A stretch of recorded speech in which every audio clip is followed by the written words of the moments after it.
जैसा अंदेशा था, अजरबैजान की जांच की शुरुआती रिपोर्ट में वैसा ही खुलासा हुआ है।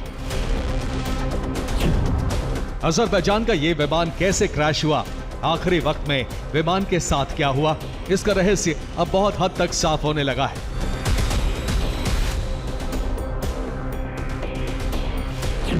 अजरबैजान की सरकार के मुताबिक विमान के क्रैश की अहम वजह बाहर से विमान पर हमला या तकनीकी प्रहार है। विमान हादसे से ठीक पहले एक जोरदार धमाके की आवाज सुनी गई।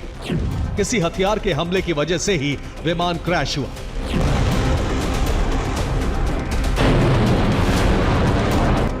अजरबैजान एयरलाइंस के मुताबिक विमान पर बाहर से हमला किया गया, इसलिए अंदेशा जताया जा रहा है कि रूसी एयर डिफेंस की मिसाइलों ने ही विमान को गिराया है। कई रिपोर्ट्स में मिलिट्री एक्सपर्ट्स ने भी शंका जाहिर की है कि हो सकता है कि इस विमान को रूस ने गलती से मिसाइल से उड़ा दिया।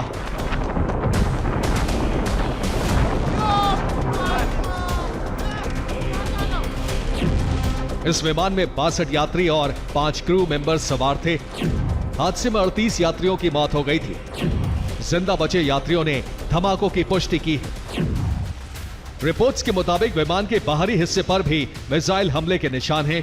विमान के बाहरी हिस्से में कई जगह छर्रे लगे हैं, जो मिसाइल हमले की गवाही दे रहे हैं।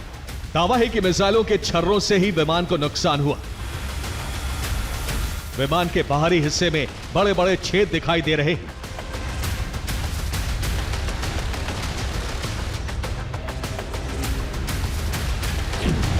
जानकारी के मुताबिक अजरबैजान एयरलाइंस का विमान उस इलाके में उड़ान भर रहा था जहां यूक्रेन के ड्रोन हमले की चेतावनी थी। इसलिए अनुमान है कि विमान गलती से एयर डिफेंस मिसाइल से टकरा गया होगा। रूसी एयर ट्रांसपोर्ट एजेंसी के प्रमुख के मुताबिक जब विमान दक्षिणी रूस में उतरने की कोशिश कर रहा था, उसी समय यूक्रेनी लड़ाकू ड्रोन ग्रोजनी पर हमले कर रहा था। इसलिए अजरबैजान के विमान को उतरने की इजाजत नहीं मिली। यूक्रेन का आरोप है कि रूस ने अपनी गलती छिपाने के लिए ही विमान को कैस्पियन सागर के पार भेजा था, ताकि विमान एयर डिफेंस की मौजूदगी वाले इलाके से दूर जाकर क्रैश हो।